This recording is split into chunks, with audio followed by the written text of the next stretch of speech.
it took like 10 years off me when I'm pursuing a PhD, so thank you for that. I hope you can all see me. I'm quite short, so if I might stand a little bit on the side. Thank you for the invitation to this fantastic city. I think Budapest is my favorite city. Don't tell them to the rest of them, but it's my favorite city in Europe. And so I'm going to share something that I think my colleagues before have spoken of a little bit to citizen science, right, and citizen health. And when I started to research a bit on this topic on measles, right, I was asked like, why don't we write something that is trendy, measles? I'm like, really, trendy? And when I started to look at the data, I was so surprised to find the scope of the problem that we're facing.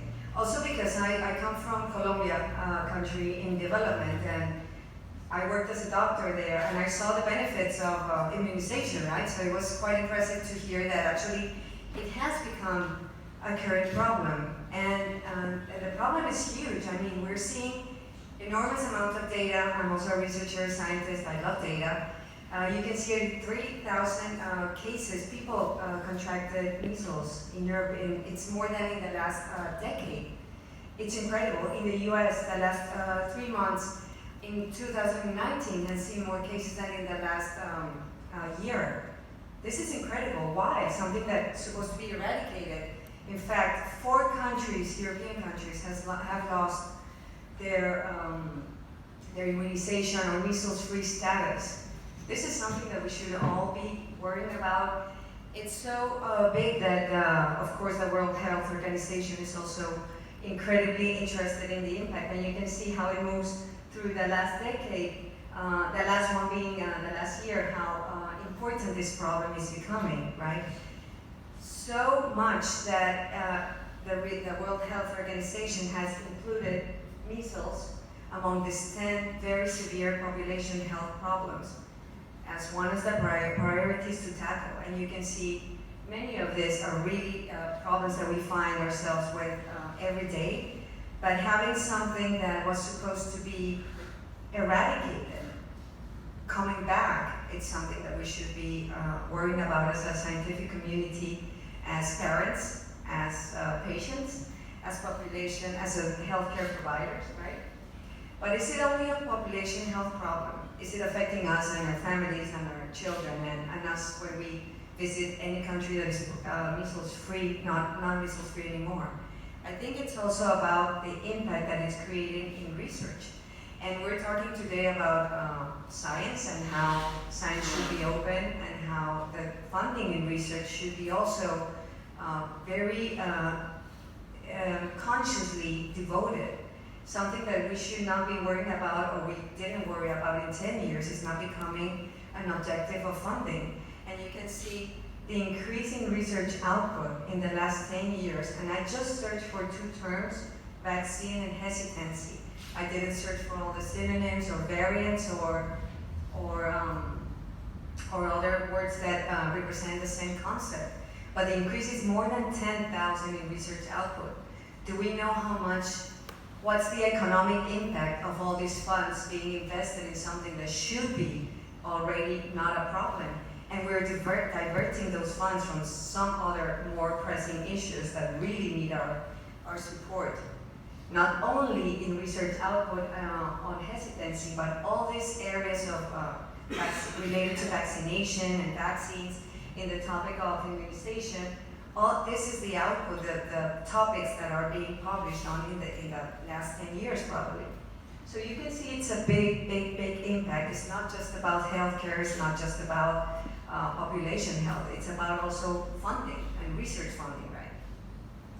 And also about how this is being communicated and how the research is translating to our society and my colleague before, Nicolo, he also talked about the social impact, the alternative metrics that we're using to evaluate that impact. So it's not just about how many citations we have. And this is the most cited, the first article is the most cited article in that topic of immunization and vaccination. The second article is the 4th one. It does have a lot of citations.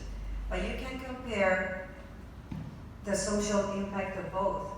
And we can see with the alternative metrics how the usage and the social media, the repercussions of the first article, which is more of a fundamental research article. The second one is a huge impact society impact, how this is uptaken by the governments and the people, right?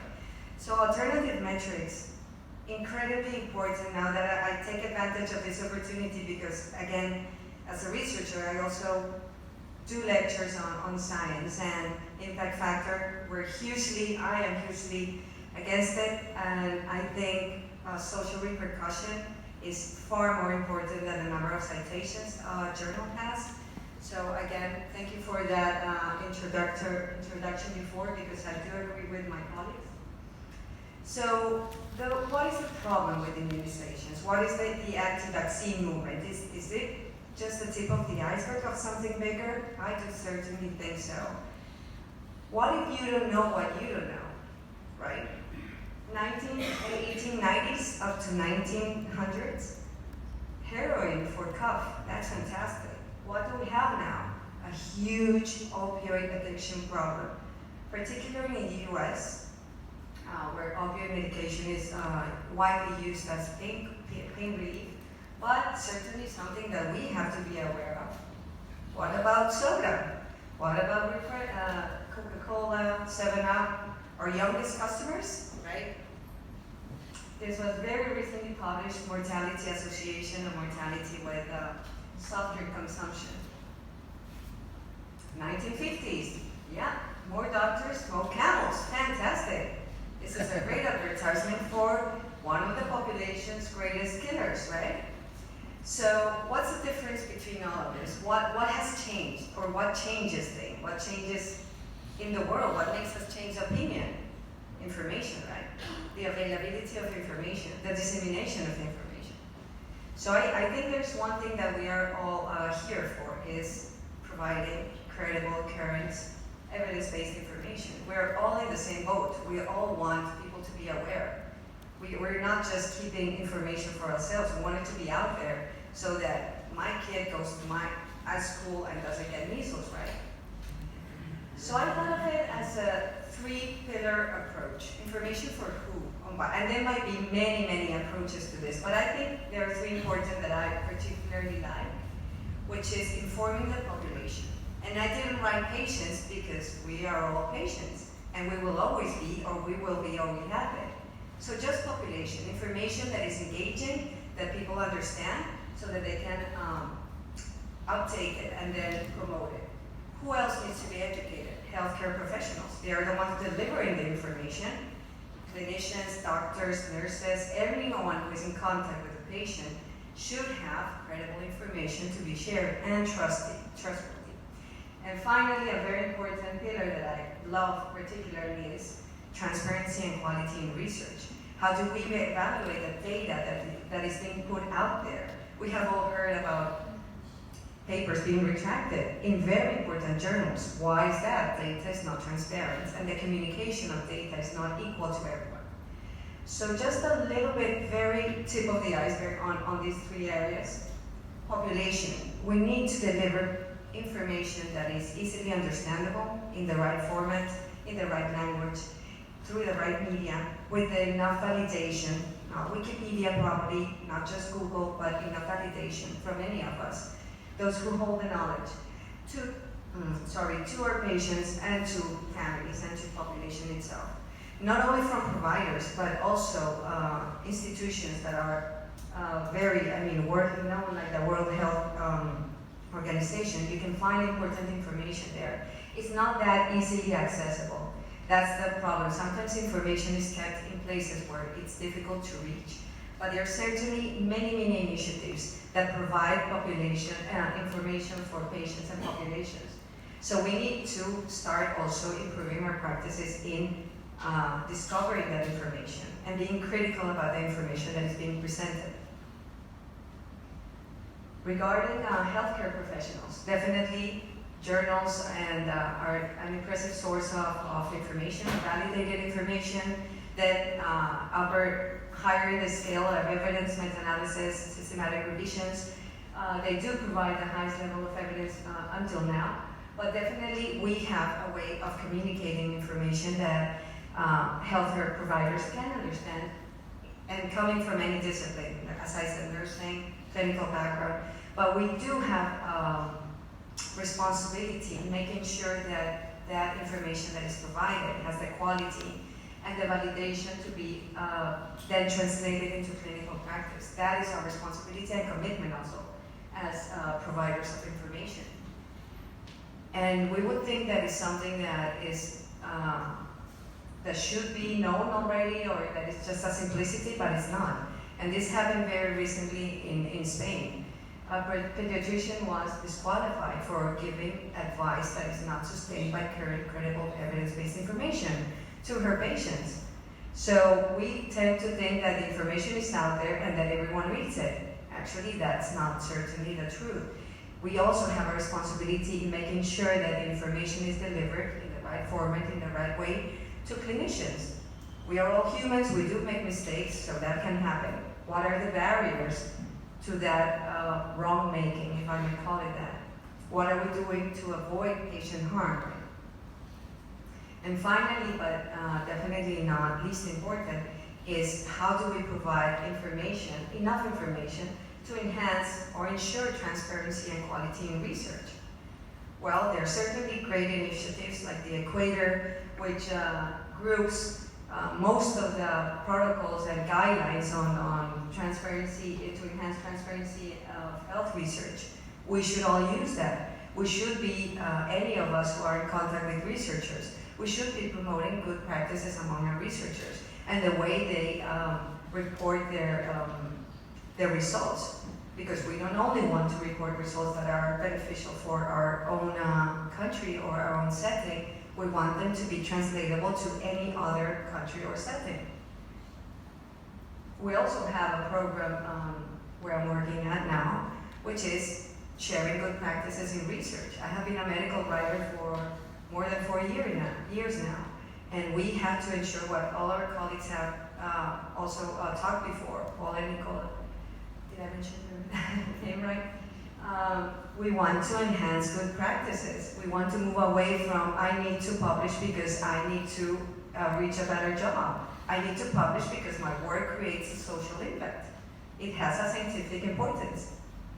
So I too like to share some of my experience in this. We also have a researcher academy, of course, without any, not of course, but without any cost in this case. And we were also discussing that in the previous lecture. We need to support our researchers to promote better research. So we are giving them tools to enhance that and to communicate their findings. It's equally important. Nobody's going to do it for us. We have to ensure that. So yes, indeed, scientists are indispensable for this purpose, to reassure the public, but if the information stays there, it's not communicated wisely, or effectively, it just stays there. So is this just the start of optimal care for our patients? We have all a commitment and a role to play, all of us who are information providers. We do have the role to make sure that we actually educate rather than indoctrinate. And you can see this is from one of the most renowned journals, so we're all investing in this, we're all worrying about this, because we might be the next patient, right? And you saw, some of you might have seen last year's presentation on the project of the Amazon by my colleague Laisha Keita, how we are also participating in these sorts of projects across the globe, and how we all reached some of the same basic conclusion, right? We need prevention, early detection to avoid. This was focused on cervical cancer, which is the biggest killer of cancer in women in Latin America. So we have a role as information providers. Timely correct treatment. What's the focus of this, or the conclusion, or the basis? Empowering people with information. So the same happens here. The problem with measles is just the tip of the iceberg.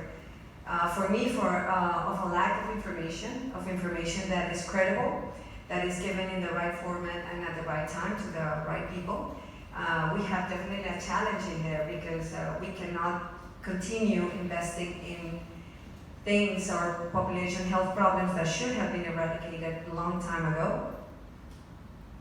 and that's what my message wanted to be. I think I have 3 minutes to spare, but definitely together we can change the future with work, all of us together, enhancing good quality research, making sure that we have an open science adventure to improve the quality of our research and our research processes.